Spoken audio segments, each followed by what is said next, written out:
وما خلقت الجن والانس الا ليعبدون، کہ میں نے جنوں اور انسانوں کو اس لیے پیدا کیا۔ سب سے پہلے اللہ تعالیٰ نے تو یہاں تمام انسوں اور جنوں کو، تمام انسانوں اور جنوں کی نفی کی ہے، اس کے بعد اس بات کیا اس بنیاد پر، اس کے بعد اللہ تعالیٰ نے مثبت کا جو الفاظ لایا ہے وہ اس بنیاد پر کہ وہ تمام لوگ، وہ تمام انسان اور تمام جن اللہ تعالیٰ کی عبادت کرے۔ چلیے قرآن کی آیت پڑھتے ہیں۔ اللہ تعالیٰ فرماتا ہے وَمَا خَلَقْتُ الْجِنَّ وَالْإِنسَ إِلَّا لِيَعْبُدُونَ۔ اگر آپ میں سے کسی کو عربی گرامر معلوم ہوگا تو ہم میں سے ہر کسی کو معلوم ہوگا کہ ماں یہاں نفی کے تعلق سے آیا ہے، اور جب ماں کے ساتھ اللہ آ جائے تو اس کا معنی ہوتا اونلی، یعنی صرف اللہ تعالیٰ کی عبادت کے لیے۔ اللہ تعالیٰ کہتا ہے کہ میں نے انسانوں اور جنوں کو اس لیے پیدا کیا تاکہ وہ صرف اور صرف اللہ تعالیٰ کی عبادت کرے۔ اور آپ دیکھیں قرآن و حدیث میں آپ جہاں کہیں بھی دیکھیں گے توحید کے جو بھی کلمات ہیں، پہلا کلمہ ہم میں سے ہر کسی کو یاد ہوگا۔ اگر نہیں یاد ہے تو ہم اور آپ اپنے آپ کو مسلمان کیوں کہتے ہیں؟ اللہ کے نبی صلی اللہ علیہ وسلم کے پاس ایک آدمی آیا اور انہوں نے کہا کہ اللہ کے نبی صلی اللہ علیہ وسلم ہمیں اسلام کے بارے میں بتا دیجئے۔ آپ نے جو سب سے پہلی بات کہی وہ یہی بات تھی کہ اللہ الہ الا اللہ، کہ تم اس بات کی گواہی دو کہ اللہ تعالیٰ تمام معبودوں کے علاوہ دنیا میں جتنے بھی معبود لوگوں نے بنا رکھے ہیں وہ تمام معبود بیکار ہیں۔ اگر کوئی معبود چلنے کا لائق ہے، اگر کوئی معبود ایسا ہے، اگر کوئی معبود برحق ہے جس کے سامنے اپنے سروں کو جھکایا جائے تو صرف اور صرف اللہ تبارک و تعالیٰ کی ذات ہے۔ چلیے ہم اور آپ صحیح مسلم کی ایک حدیث کے ذریعے سے جانتے ہیں۔ اللہ کے نبی صلی اللہ علیہ وسلم کے پاس کچھ صحابہ کرام بیٹھے ہوئے تھے، اور اس حدیث کے راوی حضرت عمر رضی اللہ تعالیٰ عنہ ہے، جس کو دنیا خلیفہ ثانی کے نام سے جانتی ہے، جس کو دنیا کبھی پیارے نبی صلی اللہ علیہ وسلم نے کہا تھا، جس کے بارے میں لو کان بعدی نبی لکان عمر، اگر میرے بعد کوئی نبی ہونے کا لائق ہوتا، میرے بعد اگر کوئی نبی ہوتے تو میں کہنا چاہتا ہوں وہ حضرت عمر ہوتے۔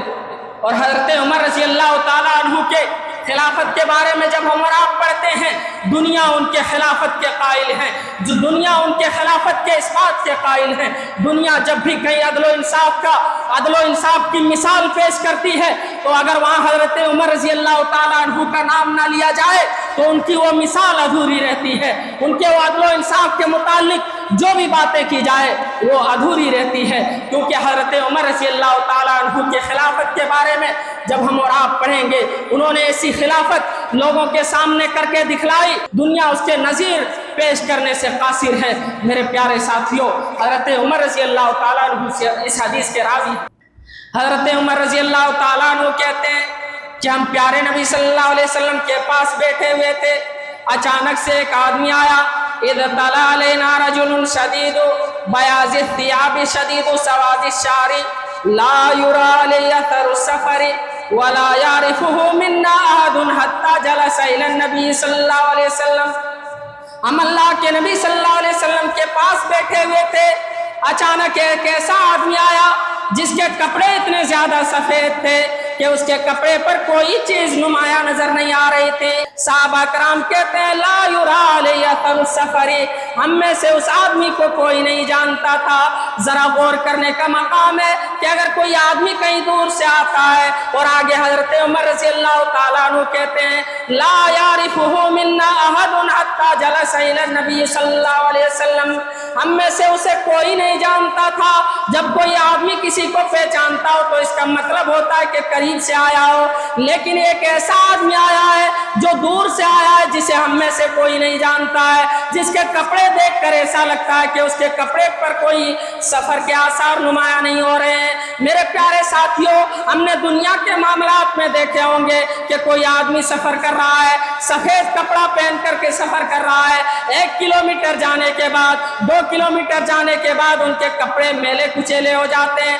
ان کے کپڑے گندے ہو جاتے ہیں۔ صحابہ کرام حیران ہیں کہ اس ریتیلے زمین پر ایک آدمی سفر کر کے آیا ہے لیکن اس کے سفر کے آثار ان پر نمایاں نہیں ہو رہے ہیں۔ صحابہ کرام نے دیکھا کہ وہ آدمی اللہ کے نبی صلی اللہ علیہ وسلم کے پاس آ کر کے بیٹھ گیا، اور انہوں نے کہا فاسند رکبتیہ الی رکبتیہ، انہوں نے اپنے پاؤں کو پیارے پیارے نبی صلی اللہ علیہ وسلم کے پاؤں کے سامنے سٹا کر بیٹھ گئے۔ جسے ایجوکیشن حاصل کرنا ہو، جسے تعلیم کے بارے میں جاننا ہو، وہ اس حدیث کو غور سے سنے۔ پیارے نبی صلی اللہ علیہ وسلم کے پاس یہ آدمی آیا، اور علماء کرام اس تفسیر میں لکھتے ہیں کہ کئی سارے لوگ جو تعلیم حاصل کرنا چاہتے ہیں وہ اپنے استاد کے سامنے ایسے ہی بیٹھے جیسے یہ آدمی بیٹھا ہوا تھا، اور اس کے کپڑے بہت زیادہ سفید تھے۔ آدمی کو چاہیے کہ جب بھی وہ اپنے استاد کے پاس جائیں تب بھی وہ نہا کر کے جائیں اور کپڑے صاف ستھرے پہن کر کے جائیں۔ اگر ہمیں اور آپ کو تعلیم حاصل کرنا ہے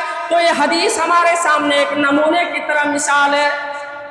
وہ آدمی پیارے نبی صلی اللہ علیہ وسلم کے پاس آیا، اور صحیح مسلم کے الفاظ ہیں، انہوں نے کہا یا محمد اخبرنی عن الاسلام، کہ اے محمد صلی اللہ علیہ وسلم آپ ہمیں اسلام کے بارے میں بتا دیجئے۔ صحابہ کرام حیران ہیں کہ ایک ایسے آدمی اللہ کے نبی صلی اللہ علیہ وسلم کے پاس آیا ہے جسے ہم میں سے کوئی نہیں جانتا، اور وہ اب پیارے نبی صلی اللہ علیہ وسلم کے آگے جا کر کے بیٹھ گیا ہے اور ان سے سوال کرتا ہے اے محمد ہمیں اسلام کے بارے میں بتائیے۔ پیارے نبی صلی اللہ علیہ وسلم نے فرمایا میرے پیارے ساتھیوں، اگر اسلام کے بارے میں جاننا ہو تو اس حدیث کو اپنے سامنے رکھیے۔ پیارے نبی صلی اللہ علیہ وسلم کہتے ہیں الاسلام ان تشہد ان لا الہ الا اللہ، اسلام یہ ہے کہ تم گواہی دو، اسلام یہ ہے کہ تم اس بات کا اقرار کرو کہ اللہ تعالیٰ ایک ہے، اللہ تعالیٰ کے علاوہ کوئی معبود برحق نہیں، اللہ تعالیٰ کے علاوہ کوئی ایسی ذات نہیں جس کے سامنے اپنے سروں کو جھکایا جائے، اور توحید کا جو سب سے پہلا کلمہ یہی ہے۔ میرے پیارے ساتھیوں، آگے حضرت پیارے نبی صلی اللہ علیہ وسلم فرماتے ہیں کہ تم یہ بھی گواہی دو کہ محمد صلی اللہ علیہ وسلم اللہ تعالیٰ کے سچے رسول ہیں، وَتُقِيمَ الصَّلَاةَ، اور تم نماز قائم کرو۔ جب ہم نے لا الہ الا اللہ پڑھ لیا تو ہمارے اوپر یہ فرض بنتا ہے کہ ہم اور آپ نماز پڑھیں۔ اللہ کے نبی صلی اللہ علیہ وسلم کہتے ہیں کہ اسلام کے بنیاد 5 چیزوں پر قائم ہے، اور صحیح مسلم کی دوسری حدیث یہی ہے۔ پیارے نبی صلی اللہ علیہ وسلم نے فرمایا، اور جب آپ مشکات پڑھیں گے، مشکات اول کتاب الایمان، اس میں بھی دوسری حدیث یہی ہے، اور امام نووی کی کتاب 40 النوویہ میں بھی یہی حدیث موجود ہے کہ دوسرے نمبر پر جو حدیث موجود ہے وہ یہی ہے بنی الاسلام علی 5 شہادت اللہ الہ الا اللہ وان محمد رسول اللہ واقام الصلاۃ، کہ نماز قائم کرو۔ پیارے نبی صلی اللہ علیہ وسلم یہاں چاہتے تو یہ کہہ سکتے تھے کہ تم نماز پڑھو میرے پیارے ساتھیوں، لیکن یہاں کہنے کا مطلب کیا ہے کہ تم نماز قائم کرو؟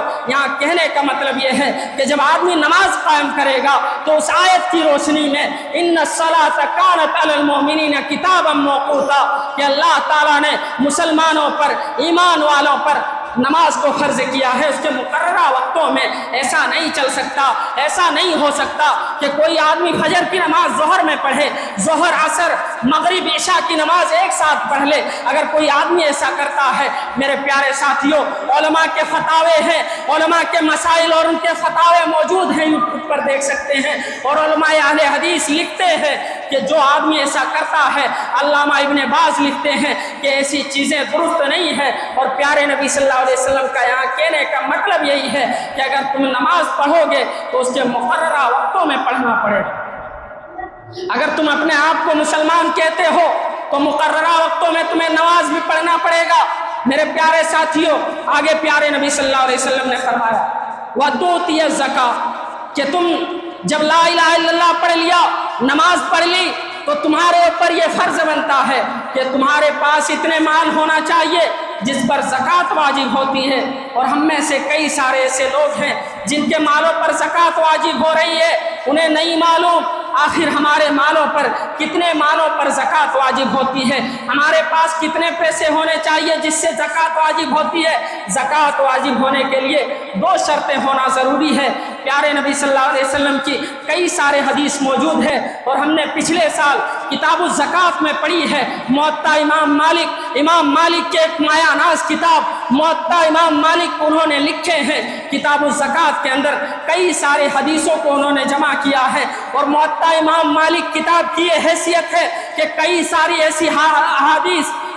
ایسی حدیثیں موطا امام مالک میں موجود ہیں جو بخاری شریف اور صحیح مسلم میں موجود نہیں ہے۔ میرے پیارے ساتھیوں، حضرت امام مالک اپنے کتاب الزکات کے اندر کئی سارے حدیث بیان کرتے ہیں، ان میں سے ایک حدیث یہ بھی ہے کہ ہولان ہول ہونا چاہیے، کہ اگر ہمارے مال پر اتنے مال ہونا چاہیے کہ اگر ہمارے پاس